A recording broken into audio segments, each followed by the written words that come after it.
Welcome to Real World Peaceful Parenting, a podcast for parents that are tired of yelling, threatening, and punishing their kids. Join mom and master certified parent coach Lisa Smith as she gives you actionable, step-by-step strategies that'll help you transform your household from chaos to cooperation. Let's dive in. Welcome to today's episode. I am so happy to be with you because today we're going to dive into a topic that I believe affects many of us as parents, and it's catastrophizing. We'll discuss what it is and how it impacts our parenting, and most importantly, how to overcome it in today's episode. So let's dive in. Understanding and stopping catastrophizing is a critical part of self-regulation. In our journey as parents, learning to manage our thoughts and emotions can significantly improve how we respond to our children. Let me say that again. Learning to manage our thoughts and our emotions can significantly improve how we respond to our children. When we allow our minds to spiral into worst-case scenarios, we often find ourselves getting triggered and reacting out of fear and anxiety rather than responding with calm and clarity. And as we strive towards self-regulation in 2024, the year of self-regulation, addressing catastrophizing is both important and timely. By working on this cognitive distortion, we can better serve ourselves and our families. And this episode aims to equip you with the tools to recognize and combat catastrophizing, ultimately leading to more peaceful and balanced parenting.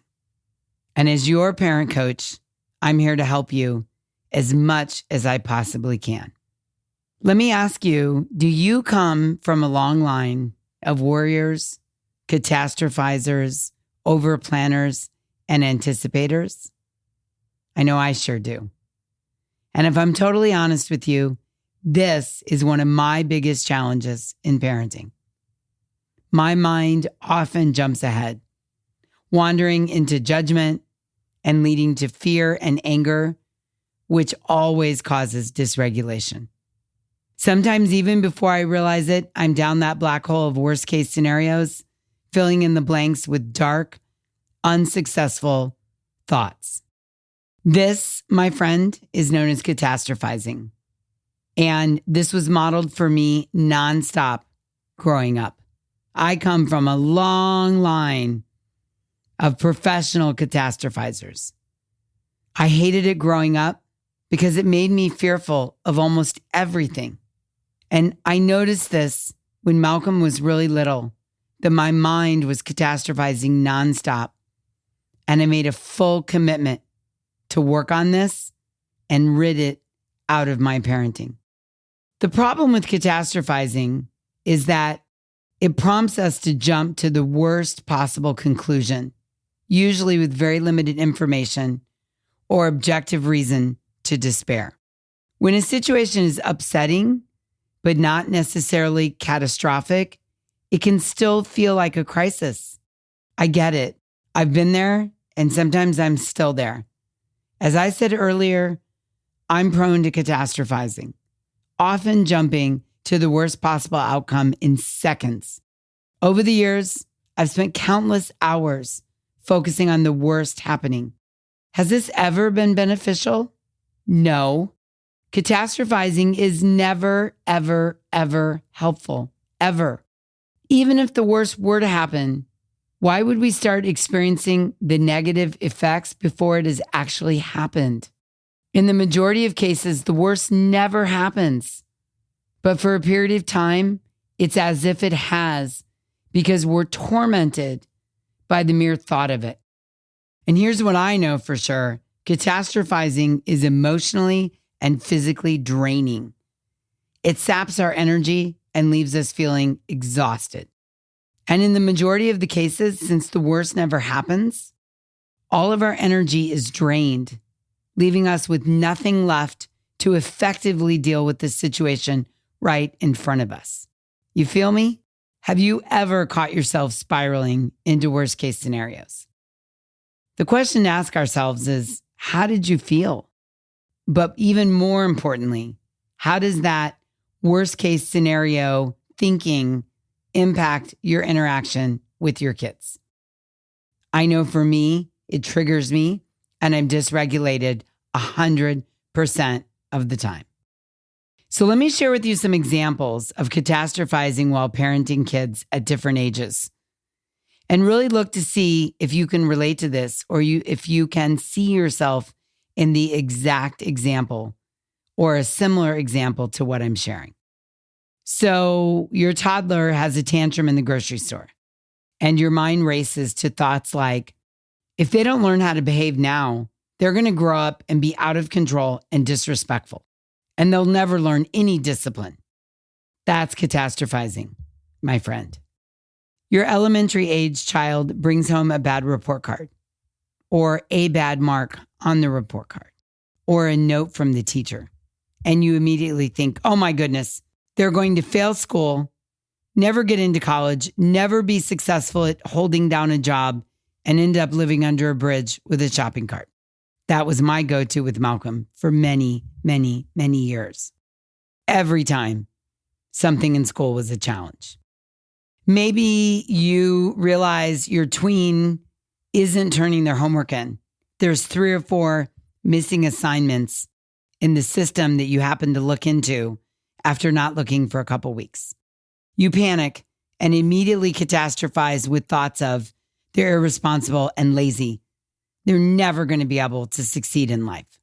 That is catastrophizing. Maybe your teen misses curfew.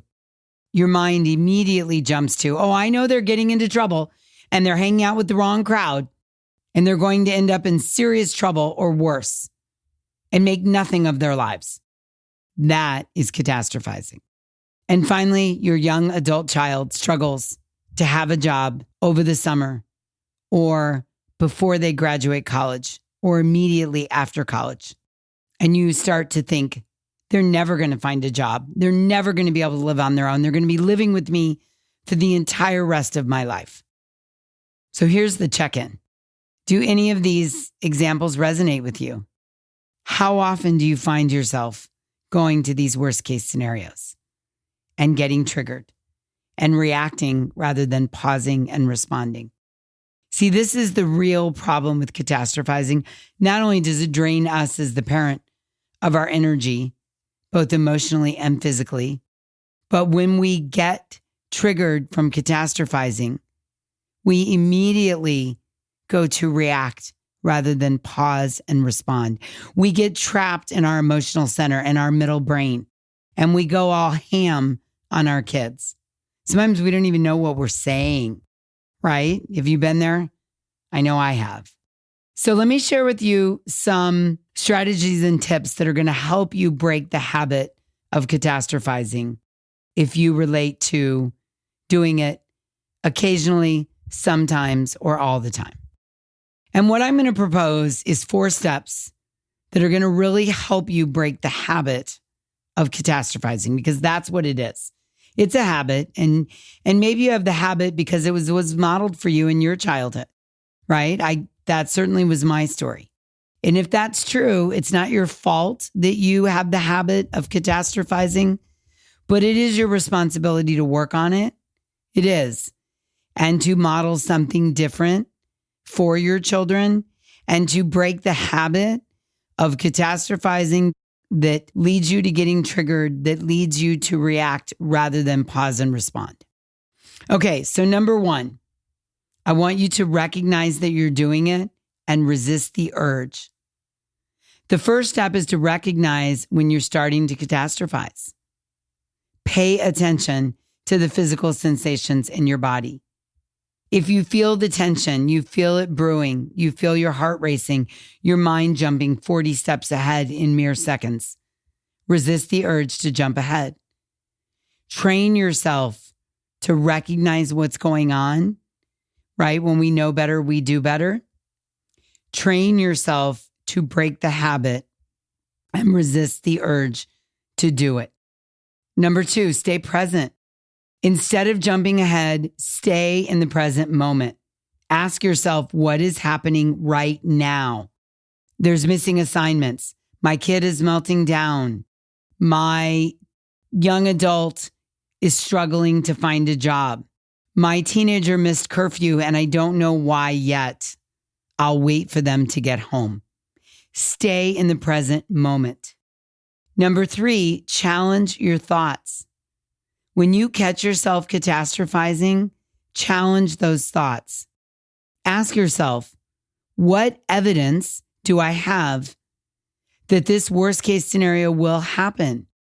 Is there a more likely, less catastrophic explanation? My teen missed curfew because maybe the movie got out late, or there was traffic, or they dropped someone off, and I know they'll explain it to me when they get home. My young adult will find a job. I'll help them keep looking. We'll talk about it.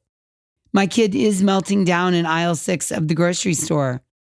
But I remember my older kid doing that when they were little as well, and they outgrew it. My elementary kid is struggling with math and not doing well in the assignments, but there's plenty of time to learn and catch up and get with the program. Really challenge your thoughts. And number 4, develop coping skills. Over the years, I've developed skills, the ones I just mentioned, for handling catastrophizing so it doesn't consume me, so that I'm not triggered, so that I don't go into reaction mode, and instead I can pause and respond. I also use mindfulness, deep breathing, and grounding exercises. I resist the urge to jump ahead. I tell my brain to focus only on the facts in the moment. And it has made a huge difference. You see, my brain, just like yours, is pretty creative and imaginative, especially in worst case scenarios. I mean, I've had some pretty outlandish catastrophizing stories over the years. And to be totally transparent with you, my brain still does it sometimes. I mean, I have a 20-year-old in college, 1,400 miles away from home. My brain still does it. It wants to do it. Just this Saturday night, I woke up in the middle of the night and I started catastrophizing as I was going to the bathroom, thinking about what my son might be doing. But the difference is I've learned and developed skills for handling it so that I stop it as soon as I recognize it, so it doesn't consume me as it would have in the past. So I'm up in the middle of the night going to the bathroom, and all of a sudden my brain starts thinking about something that could be happening to my son. I have no evidence for this whatsoever. It's just a random thought that popped into my brain that my brain wanted me to run with. And as soon as I recognized it, I just went, stop, you're catastrophizing, and it is 0.0% helpful.